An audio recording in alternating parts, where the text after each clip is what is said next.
জীবনে চলার পথে যদি আসে কোনো বাধা, হাতটা ছাড়বো না, দিলাম তোমায় কথা। যদি কখনো মনে হয় একা, যেখানেই থাকি না কেন দেব তোমায় দেখা।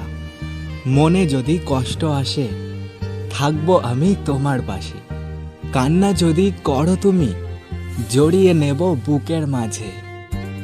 তুমি আমার ভোরবেলার মৃদু মৃদু হাওয়া, তুমি আমার জীবনের একমাত্র চাওয়া পাওয়া। মিষ্টি করে পাপ্পি দেব তোমার দুটি গালে, এভাবেই বাসবো ভালো তোমায় চিরকালে। মনটা তোমারই থাক, তাতে একটু জায়গা দিও। ঘরটা তোমারই থাক, আমাকে থাকতে দিও। আর যতই আমি দূরে থাকি, আমায় একটু ভালোবাসা দিও।